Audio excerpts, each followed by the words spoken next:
Hello and welcome to the Sports Rapport. I'm Mitch Wertlieb, your host for this program that's all about the world of sports in Vermont and beyond. I'm on set with producer Nathaniel Wilson. Hello, Vermont. And we want to hear from those of you watching live on YouTube. If you have questions or comments during the show, let us know in the chat.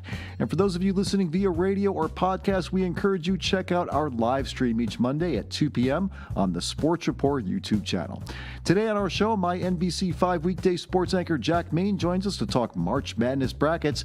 Then Mike Popovich and Tyson Foster of the United in Green podcast preview Vermont Green FC's U.S. Open Cup match tomorrow. If you want to hear more about what's happening in Vermont sports, you're in the right place.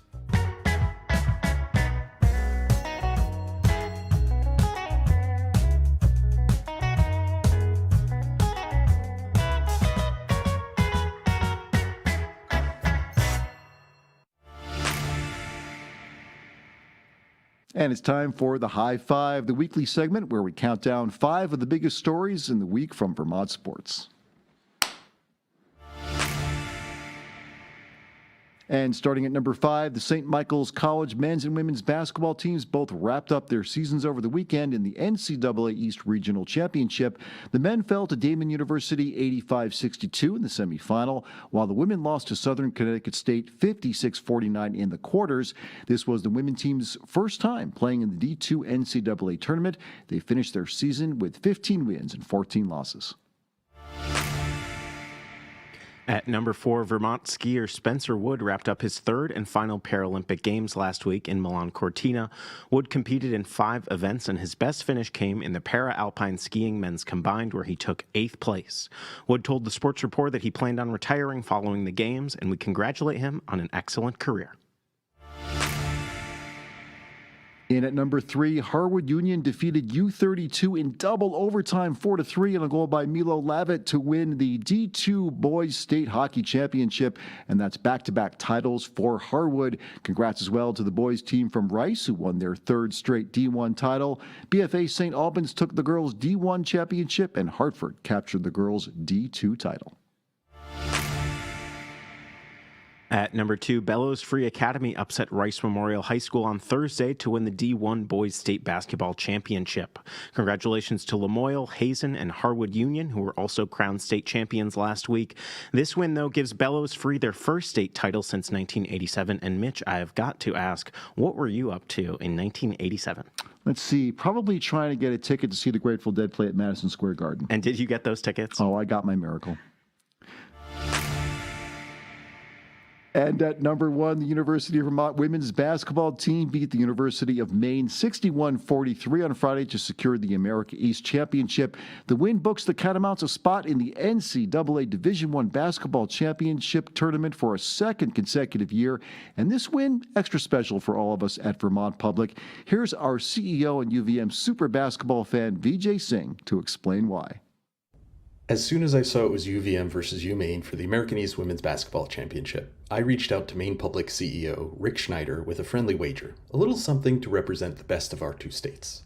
If Maine won, I'd ship apple cider donuts to the Maine Public staff, but if UVM won, Rick would send us whoopie pies. Now, Rick is a good sport, Maine Public is a great neighbor, and honestly, those donuts would have been delicious. But thanks to the continued excellence of the UVM women's basketball program, we are getting whoopie pies. To Rick and Maine Public, thanks for the treats. Better luck next time. To the UVM women's team, congrats on back-to-back championships. And really, to both teams, thanks for giving us a really fun game to watch. Next stop, upsetting the number 3 seed Louisville. Go Cats, go! Here, VJ, but next time when you're making a bet with Maine, hold out for the lobster rolls, please.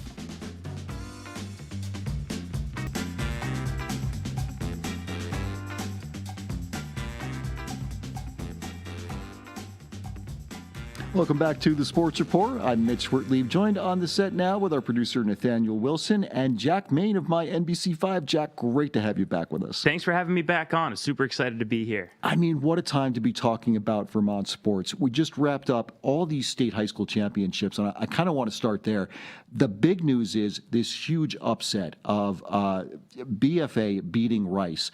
Tell us about the significance of that. Why is this such a big deal? Oh, my goodness. I mean, I think when you had Abrami and Judith on last week, they highlighted just how dominant Rice is. And if you're a basketball player in the state of Vermont that wants to play at the next level, you find your way to Rice Memorial.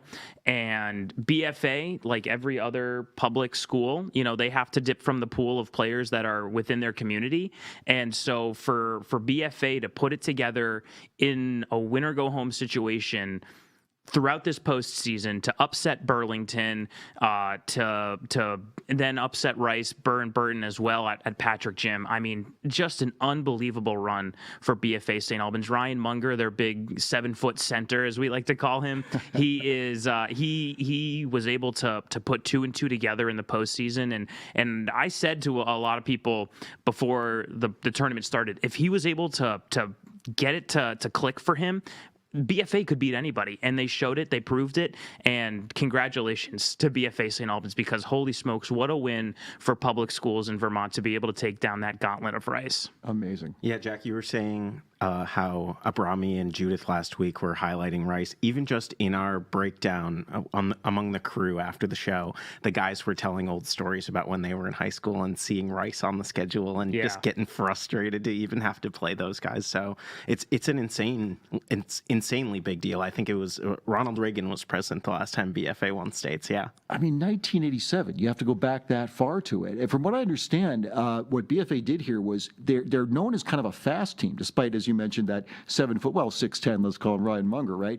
But they played a slower game in this one, concentrated a little more on defense, cut down on turnovers. Yeah, that's what you got to do in order to beat Rice, because Rice has Pascal Munizero. He's a great basketball player, but he's a volume shooter. He needs to take a lot of shots, and he likes to shoot his way out of situations. So if he gets doubled, very rarely do we see him pass out of those situations. He shoots the ball a lot. Sometimes he goes in, but in a championship situation, he took a lot of shots, and a lot of them weren't falling. And BFA was able to get into a rhythm. I mean, they led for most of that game. I mean, this was no mistake. This was no miraculous fourth quarter comeback like we saw in the MMU Rutland Girls Championship a couple weeks prior. So, I mean, for BFA to go out and control the game from the jump and put an emphasis on making sure that Munizero was in a difficult situation no matter where he was.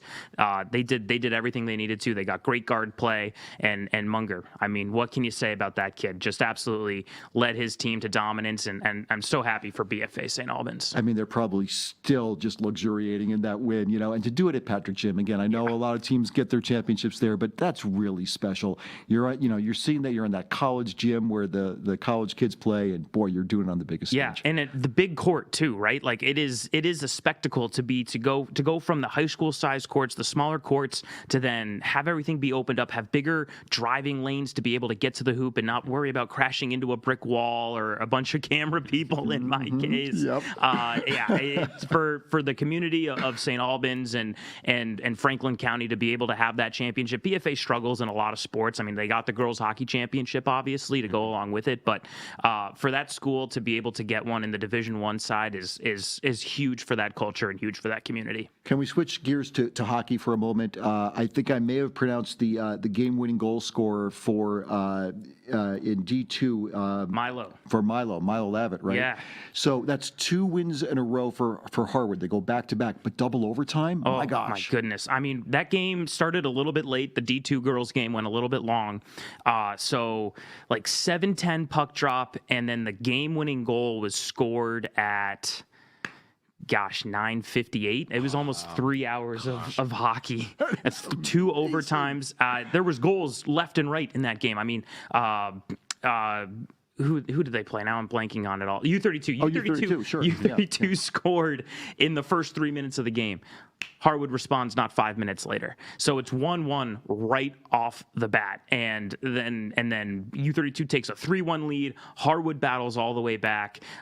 Some interesting theatrics in that game. There were maybe some whistles potentially going on in the stands. The PA actually came on and said, hey, the officials and the players and coaches want to make sure that there's no whistles in the stands. And actually on the game tying goal where Harwood scores in the third period, the U32 players just all of a sudden they all kind of stand up and they stop playing, and it was really bizarre. Whoa. And Harwood's able to score the game tying goal pretty uncontested because the defense just stopped playing. The officials got together to talk about it. There's no review in high school, sure. So they had to count it, Yep. based on the fact that there was no official whistle, no inadvertent whistle, anything like that. So they got that game tying goal, and then first overtime was 7 minutes. We thought we would see the game winner there. There was a couple of opportunities for both teams to be able to put it away, but it went to a second overtime. And yeah, we were stressed. The other sports reporters and I standing on that platform were like, we got deadlines in 45 minutes here, and this game hasn't ended yet. What are we gonna do? What are we gonna do? And thank God Milo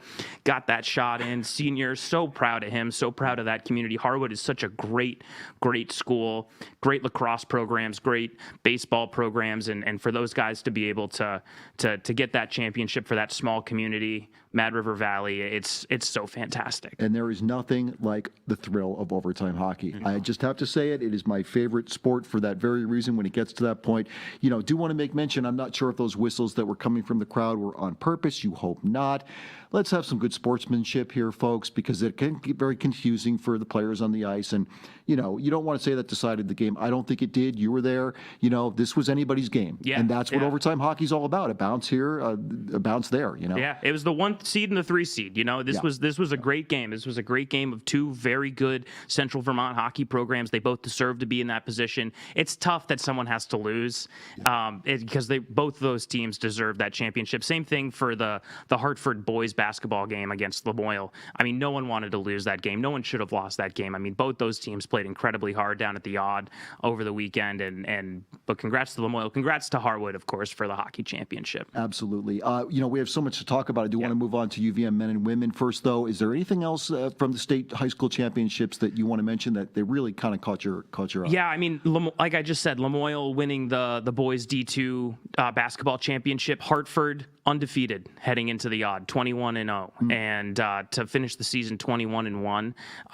Those Hartford athletes are something else. I mean, a lot of those kids are on the football team. That football team had an undefeated regular season. They got upset in the semifinal of the Division II bracket back in the fall. Those kids go over, they play basketball, have an absolutely dominant basketball season, pound for pound the best basketball team in the state outside of Rice, and to get to the Odd and to have that drought to continue. I know those guys are feeling the pain, but Lamoille, they got their first championship since they unified back in the 60s. So Lamoille is blossomed into this epic hub of local basketball. So very proud of Lamoille, very proud of Hartford, and I know that drought for Hartford's going to end soon. These kids work so hard too during the season. I think you just pointed that out. Really important to point that they play multiple sports. They are often called on to do different things, and then they got to make it happen on the biggest stage. So congrats to everyone who played there.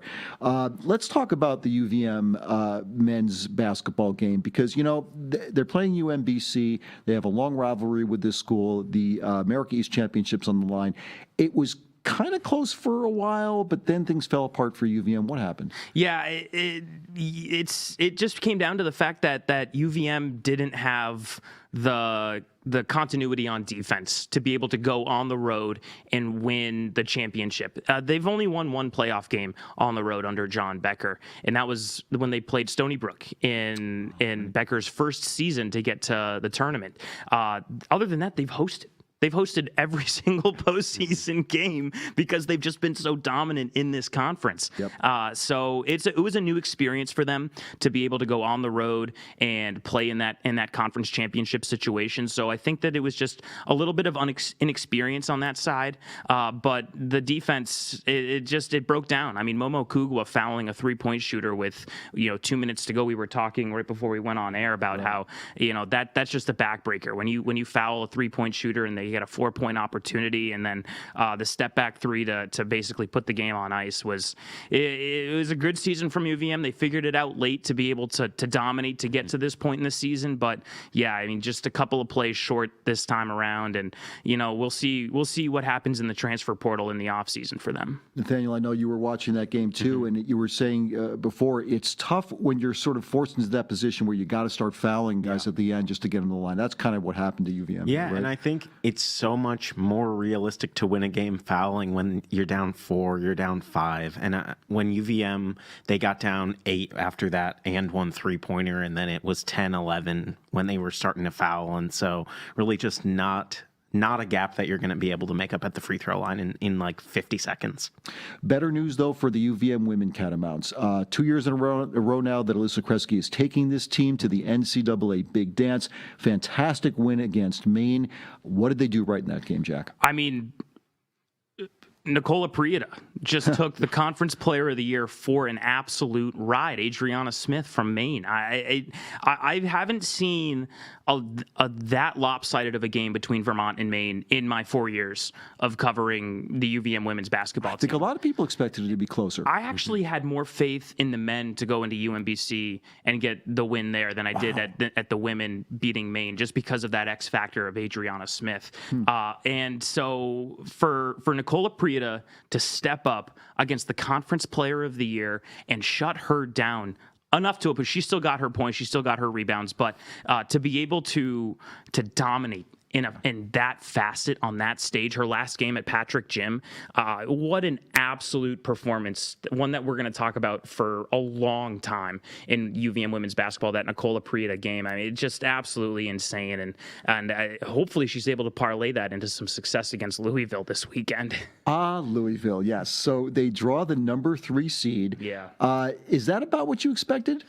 There was some online chatter that UVM could be bumped up to a 13. I was really hoping, for the Catamounts' sake, that they would get a neutral court game because, they went down to UConn. That's a WNBA farm team down there in Stores. Then last year, going to NC State as the number 15 seed. That was a great game up until the fourth quarter. It actually was. And Vermont really had a shot to pull off the upset in that one. To get the bump up to the 14 seed this year feels like divine intervention for them to be able to, for the committee to recognize that they are deserving, that they are this budding dynasty up here in the Northeast of mid-major basketball. And so... yeah, they're going to have their work cut out for them. I think 14 seeds are 0-124 in the history of women's March Madness. First time for everything, Jack. There is a first time for everything. We were saying the same thing about the 15 seed last year. So basically where we thought they were going to be. We didn't think they were going to be a 15. They definitely weren't going to be a 16. But I think a lot of fans were hoping that they would be a 13. I think we'll take the 14, though, for sure. We're going to talk brackets in just a second. But here's why I have UVM topping Louisville. Because they're UVM and because I have to pick that. However, I do want to say, too, and I don't know the most about college basketball, but one thing I did notice watching last year's game, you mentioned that NC State. Yep. So they really were, UVM was in that game until late. It was a second half, a bit of a collapse late there.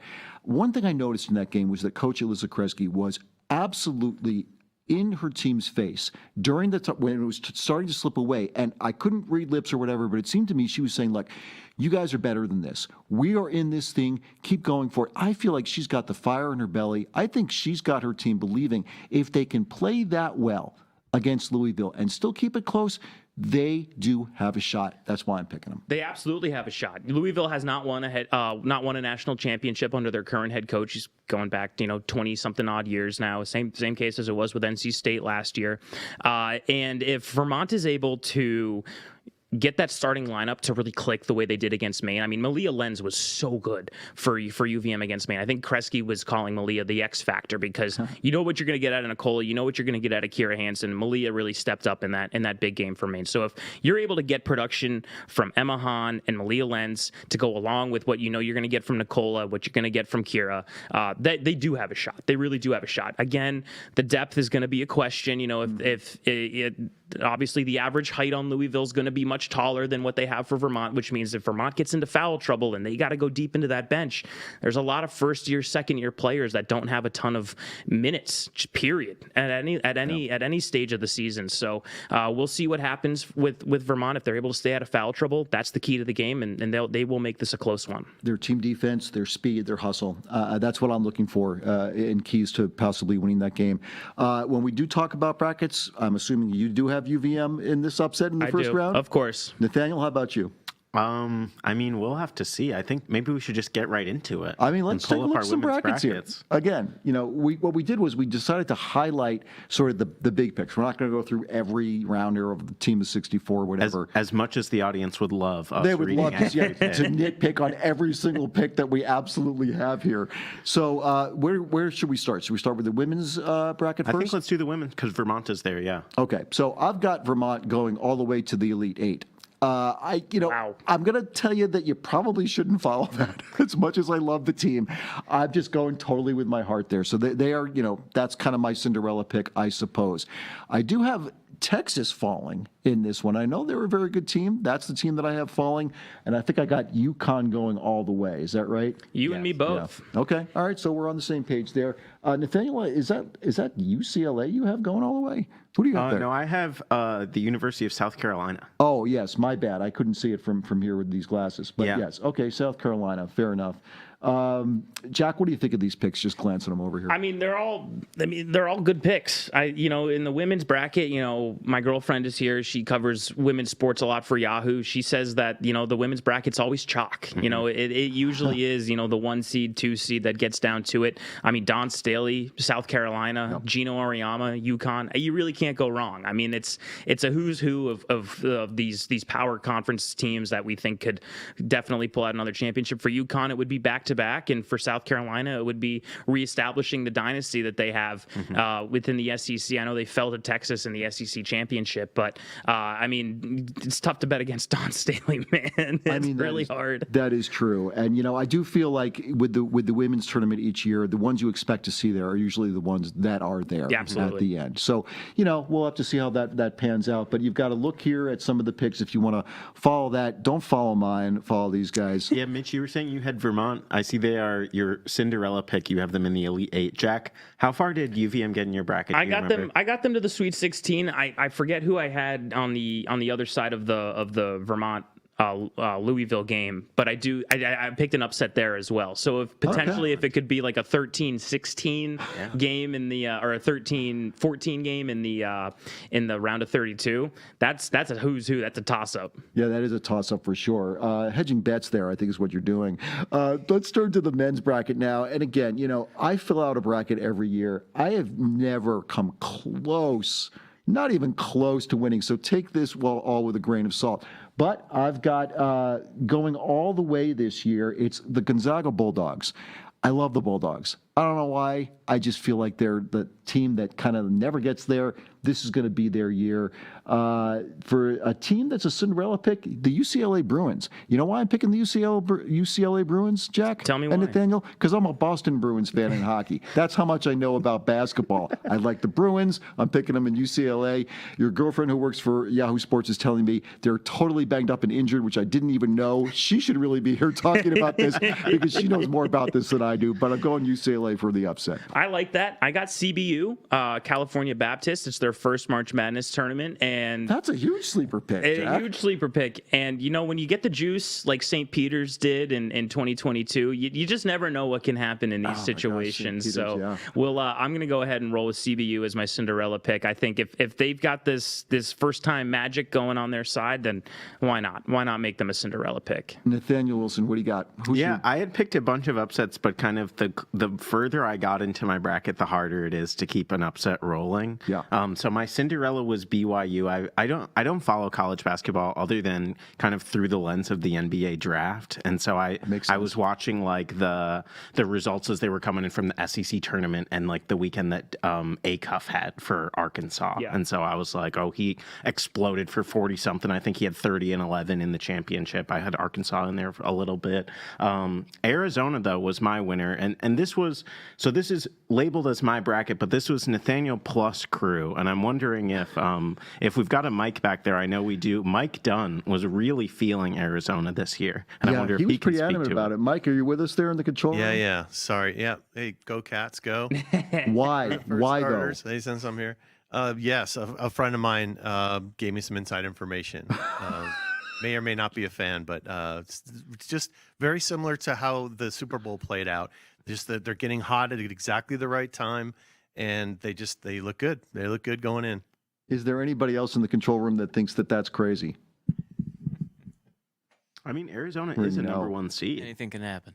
Anything can happen from Kyle. Okay. I mean, that's why they call it March Madness, right? Yeah. I did pick Arizona to beat my Florida Gators. I'm representing today in the championship, but I saw Jack had Florida as the first number one seed to go down. I was honestly, and I want to hear your take on this, I was kind of surprised to see Florida get that number one after losing the way they did in the SEC tournament, going down to Vanderbilt. I really was too. Florida, obviously the reigning national champions. I just think that they lost that firepower. Walter Clayton last year for them was unreal. I own a product, Mac product. Shout out the Mac, MAAC, not to get confused here. Sure. If Florida's going to be able to put this thing together to make it back to back, I mean, it's so hard. It's so hard to do that. It's the reason why Dan Hurley could get the back to back and then fell last year, and he's complaining like he hadn't won 2 championships in the previous 2 seasons. So, I just think that with history, with the way my gut feels, Florida's not going to be the strongest number one that we've ever seen. I just don't want Duke going all the way. Yeah, and it's so hard to pick against Duke this year. I mean, the Boozer twins are absolutely balling. They might be a little tired. They might be a little banged up, and Cam Boozer didn't have the best ACC tournament for the Blue Devils, but I do think that they are going to have the juice. They have the power on that side, both within the coaching staff and on that roster. They've got tons of future NBA talent down there as well. So I got to go with the Blue Devils to win the championship. All right, it's fair. I just hope they don't. Now, we are going to hold on to all these picks. We are going to make sure we hold you to them. And when I get proven to be right, I'll come back with all the bragging rights that I could possibly have here. Just about a few minutes left here, Jack. I do need to talk to you about the World Baseball Classic, especially the game that happened yesterday between the United States and the Dominican Republic. Here's what happens. We're coming down to the last inning. The DR's got a guy on third. The tying run is at the plate, and there's a 3-2 count, and all of a sudden there's a low ball. It's ball 4. Everybody knows it's ball 4 except for the umpire, who calls strike 3. That gives the U.S. the win. If another week had gone by, they would have been using that automatic umpiring system that we've seen now used a couple times in the big leagues. So my question to you is, how upset should the DR be about this? Mm-hmm. Is this legitimate that the U.S. is making the final now against either Italy or Venezuela, which is got a game being played tonight? What do you think about all this? The ABS system is meant for Major League Baseball, and I really do like it not being in the WBC, because if you remember in the last WBC, it was the year before they added the pitch clock, and there was no pitch clock, there was no none of that in the WBC. So they're reverting to the previous year's rules of not having that umpiring system. The DR has a legitimate gripe, obviously, to have ball 4 called as strike 3 to end the game with the bags loaded. Oh my God, you got to feel. That's right, the bags were loaded. You got to feel for them, but there's 27 outs in a baseball game, and Junior Caminario was able to get to Paul Skeens. But other than that, the DR offense, full of future Hall of Famers, probably Vlad Guerrero, Juan Soto, Fernando Tatis, Manny Machado. That's a lineup that should be able to put up more than one run. It's the same argument that we had when the United States played Japan in the championship a couple years ago. They only scored 2 runs in that final game, and Ohtani only pitched the 9th inning. So if you're the DR, you got to be like, you know what? We just got beat. We got beat. There were 27 outs. We were only able to score 1 run. And yes, maybe they should have been awarded the game tying run in that situation. But that's just not how it works. Well, it's interesting, too, because there was one player on the U.S. who said, you know what, he admitted it was ball 4, but he said, you know what, I'm glad the human element was there. So some people have different views on that. They don't really want the ABS system coming in. They like it when it works for you, right? When it works for you, sure. I can guarantee you if it were the United States in that situation, that there would be some upset Americans in that clubhouse. I do want to say one more thing about it, and that's that a comment that Aaron Judge made, and I've been waiting for him to say something that gets me mad at him. him because he's one of the few Yankees that I find it hard to hate. And I don't. He's my hate favorite him. player to watch. The guy's incredible. Wish he was on the Red Sox. He said, though, that the World Baseball Classic has now eclipsed the World Series as the preeminent baseball venue. I completely disagree. Completely. There's a few reasons for that. Number one, the World Baseball Classic does not contain all the best players from each country because some of them are hurt, some can't play for insurance reasons. Plus, it feels a little bit like spring training to me. It's happening around the same time. It's kind of like March Madness in that it's a much you're not playing a 7-game series. I just disagree with those comments. It's got a long way to go. It's a great tournament, but a long way to go before it reaches World Series levels. I really like it, the World Baseball Classic. I mean, that's an obvious statement to make. It's like how FIBA in basketball. You know, they have World Championships. You know, every couple of years, and the World Baseball Classic is really just catching on within the last 10 years or so. So I would have to say that if you think that it's surpassing the World Series, maybe that's not the case right now. The World Series in October, when the season has gone, 180 games at that point, that's obviously the best two teams in Major League Baseball. But for these countries to be able to showcase the talent that they have and to like concentrate that talent, like the Venezuelans, full of major leaguers. Yep. Puerto Rico, I mean, they had some serious insurance problems this year with a number of their star players. Yeah, Lindor couldn't play. Others, yeah, Carlos Correa along with that as well. You can see that argument being made and that being a problem, but I do think that the World Baseball Classic is on its way to being bigger than the World Series. Wow. Just for the time being, I do think the World Series has a little bit more weight, but as this becomes more accepted and more players are able to play in the future because of the publicity that they're giving to their countries, hopefully Cuba can allow more of their players in the majors to participate on their team in the future. We will see the World Baseball Classic really take off and be hopefully more than just a once every 3 years tournament. Jack Main, such a pleasure to have you on the program as always. Let folks know where they can see your work. Yeah, NBC 5. I'm on weeknights at 11. I'm off today because I got to go to Louisville at the end of the week, but I'm on at 11 p.m. and we'll be covering the Catamounts up until they're eliminated from March Madness. And hopefully for Vermont fans, that is a couple of weeks away. Let's hope so. And we hope we'll have you back on the Sports Report. Thanks again for being here so much. We'll be right back with an interview with Mike Popovich and Tyson Foster of the United in Green podcast to preview Vermont Green FC's U.S. Open Cup match against the Portland Hearts of Pine tomorrow. Stay with us on the Sports Report.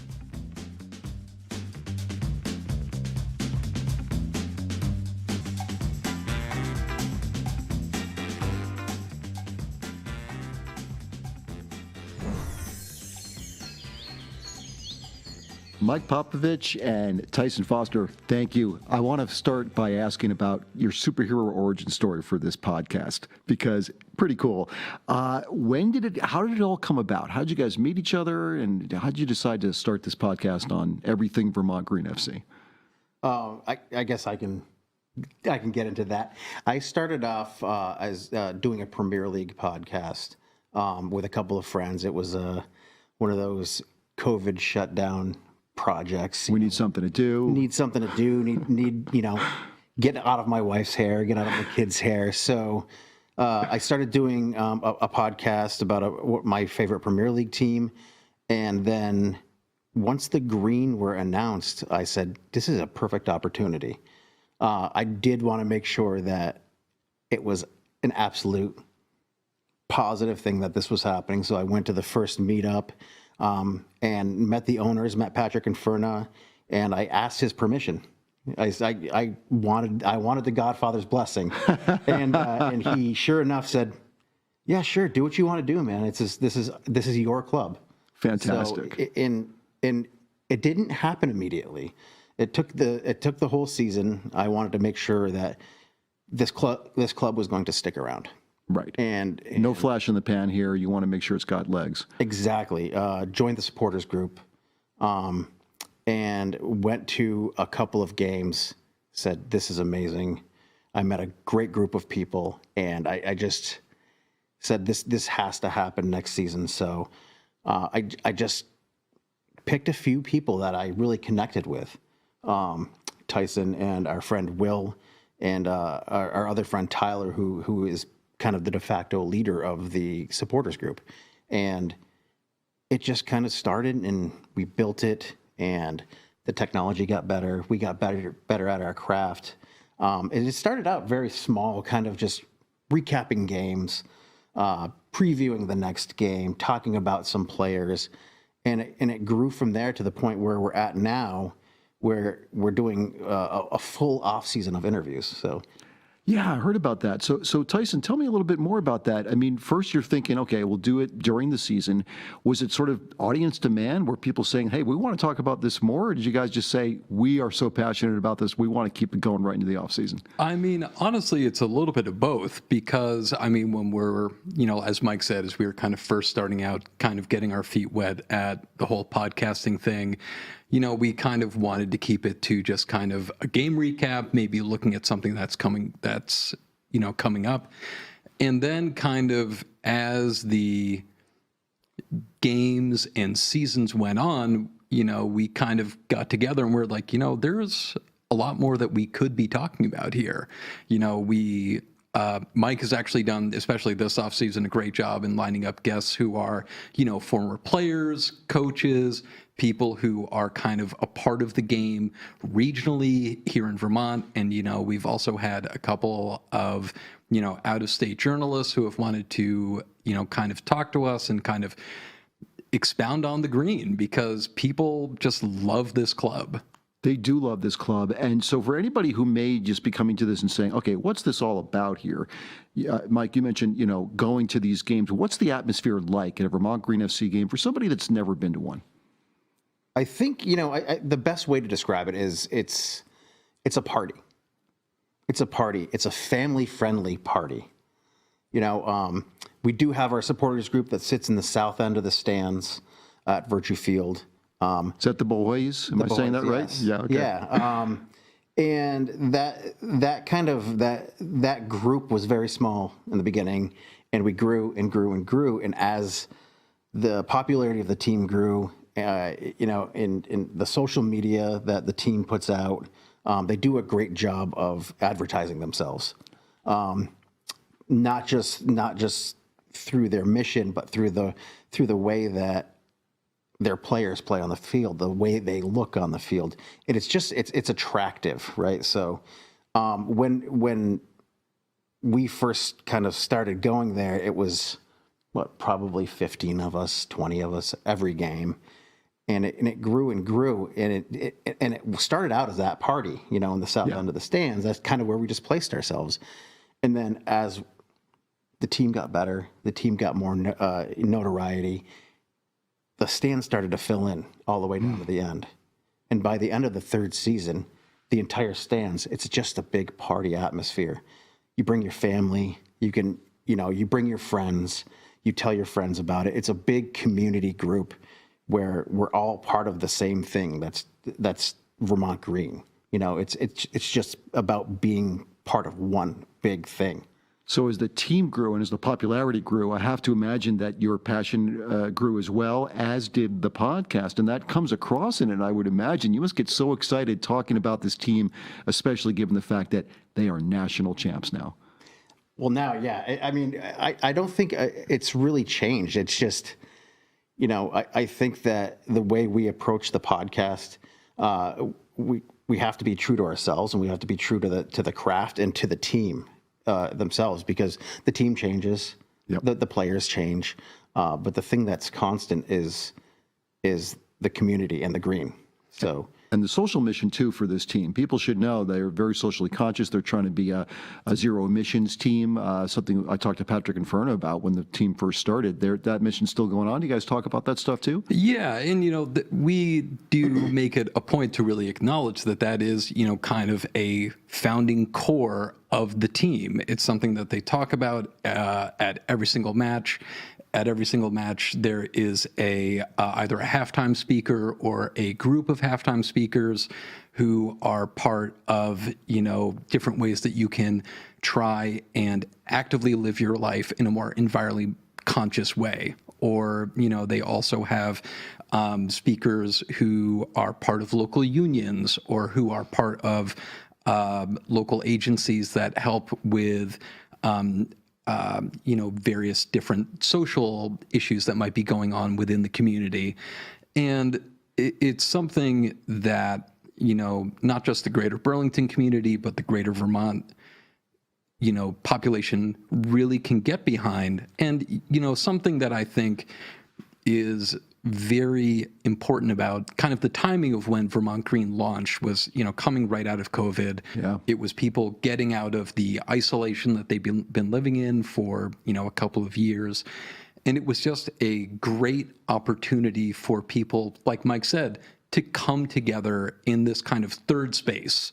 It's not your home, it's not work, it's not, a restaurant or a bar where you're going to have to shell out a lot of money to go and just be somewhere other than home or at work. And it was just kind of that craving for community that we think, a lot of people really saw, latched onto.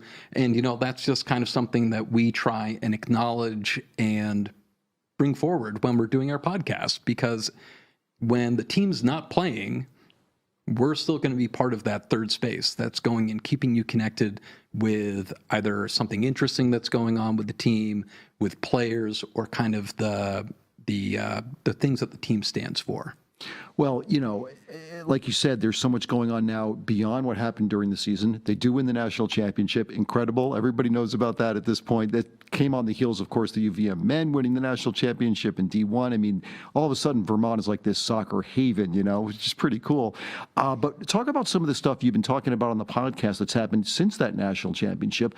Some big stuff has happened with the team. Some new things are happening this upcoming season. Mike, what have you guys been talking about? We've been talking a lot about the women's game. Yeah. For the past 2 seasons, we've had the honor of having a head coach and Sam Mewis leading the women's team through a couple of friendlies. And it quite honestly, if I'm going to be completely honest about it, the atmosphere at those games is just pretty amazing, and you get an entirely different group of folks that come to watch those games, and the soccer doesn't really seem that much different when you're there. The atmosphere isn't different, and it's because of the way that the club has cultivated, the fandom of Vermont Green, and what that means to be built around the community itself. So the women's game is a big part of what we actually have started talking about this season, and I'm very excited for it. We've had some player announcements. We have a new coach in Abby Carcio, who is a pretty amazing woman. We talked to her on the podcast, and got to kind of know her and talk about how she sees the game, and it's not necessarily any different than the way that Sam Mewis coached or the way that maybe Chris Taylor will coach. It's the mindset is the same. Chris Taylor being the new men's coach for next season, right? Well, he's the continuing head coach. Right. He was the head coach also during the national championship year. Yeah. Right. So a lot of exciting things going on there. I do wonder if you talk about maybe the good problem of the team being so popular now and Virtue Field only holding so many people. A lot of people, that's why they had the lottery system for tickets this year for some of the bigger games. How do you see that issue moving forward? I mean, it's something that is obviously going to be something that the team is going to have to think about long term. Virtue Field and UVM have been a fantastic partner. I'm sure that they're going to continue to be a fantastic partner going forward. But, with the fact that we're looking at the U.S. Open Cup, which is happening tomorrow, they had over 11,000 people looking for tickets to that game. Wow. And that is for, I think it was for 1,500 total tickets. About 1,500. About 1,500 total tickets were available for sale because us lucky season ticket holders have the U.S. Open Cup included in that season ticket package. There were over 10,000 people who applied to get their hands on the 1,250 season tickets for the upcoming women's season. So it's something that, just speaks to the amount of effort that the owners of Vermont Green have kind of put into building this club, into building something that tens of thousands want to come out and see. And, I do think that eventually they are going to have to come up with some kind of a solution to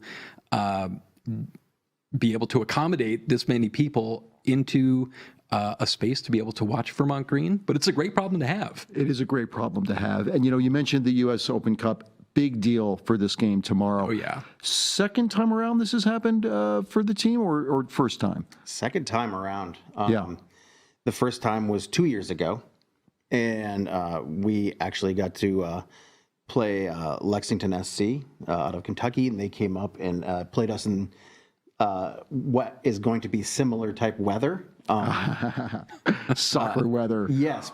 Wet, raw. Unfortunately, the folks from Portland are probably a little bit more used to that. Used to that. Hey, so are we. Come on, we're no strangers to bad weather in Vermont, right? Very true. So, and we won that game, and we got a second game at Virtue Field, and again played very well against another professional team in Carolina Core from the MLS Next program, and I think that the way that the teams are built for a pre-professional team like this, who is mostly college kids, kids that are trying to make it to the next level.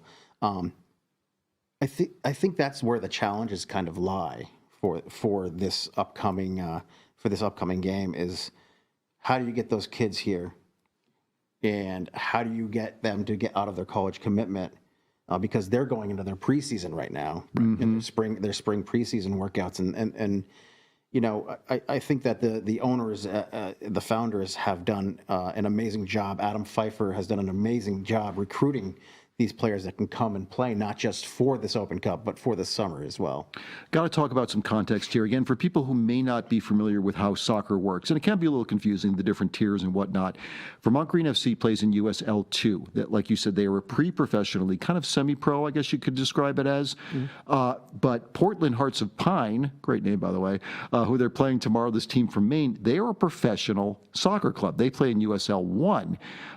That's kind of a big deal. And as you said, Vermont beat the Lexington team, right? Yeah. So they are good. That's how good they are. Yeah, I think that, and I think it's very intentional.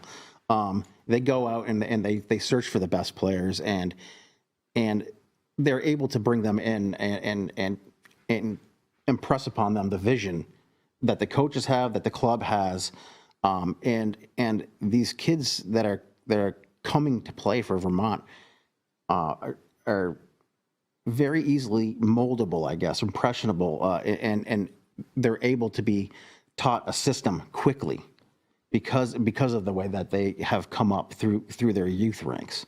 So they're very easily, put into different positions on the field or put into different systems that will work for the upcoming game, and they do it very quickly. And the coaching staff they have a tough job, but they're very, very good at it. And what an opportunity for these kids to play against players of that upper echelon level. It's experience that's invaluable, I would imagine, for these kids, right? Yeah, and I mean, it really is to be able to kind of cut your teeth against professional opponents in a really meaningful game. The U.S. Open Cup is America's longest running soccer competition. I believe this year it's going to be the 111th iteration of the tournament. It's something that the founders of Vermont Green take very, very seriously. It's like the prestige competition. It's the equivalent of the FA Cup over in England, the Football Association Cup. You have pure amateur teams, you have semi-pro teams like Vermont, professional teams like Portland Hearts of Pine who compete in this. In theory, if Vermont goes all the way and wins this competition, which they probably won't, but we're here for the ride. Stranger things have happened. But if they win this tournament, they get a automatic qualification into, the CONCACAF Champions League? Yeah. An international competition with teams from North America, Mexico, and Central America. Unbelievable. So quickly, predictions for the game tomorrow. Let's start with you, Tyson. I mean, I think that this is going to be a gritty, brutal affair. I think that the temperatures are going to be dropping. That's what the forecast says. I think that the game plan against Hearts of Pine is going to be very similar to the game plan against Lexington, which is lots and lots of set pieces. I'm hoping for a 3-0 win. I would love a 2-1 victory. Bold, Mike. I feel kind of the same way that Tyson does. I feel like if Vermont, they do have a big opportunity here to play a team like Portland, who is an immense attacking team. Their head coach Bobby Murphy loves to push the action. I think if Vermont has the ability to defend well, and I believe that they will. They have always defended well. They have always played well in the midfield. And we can hit them on the counter, like Tyson said. The set pieces are going to be immense as well. Corner kicks, free kicks, throw-ins, that kind of thing.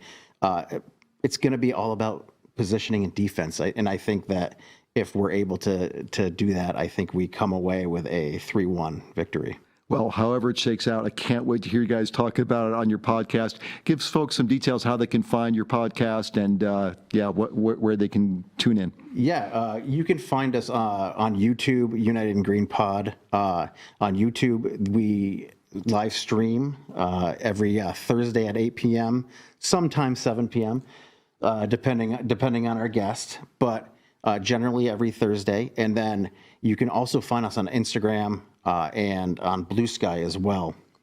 Mike Popovich and Tyson Foster, thank you so much for being on the Sports Report, and go green. Go Up green. the green. And thanks for tuning in to the Sports Report. If you missed any of today's show, you can find it on our YouTube channel. You can also catch the show on Vermont Public Radio Monday nights at 8. It's available wherever you get your podcasts, too. Find out more about the show and how to get in touch with us at vermontpublic.org/sports.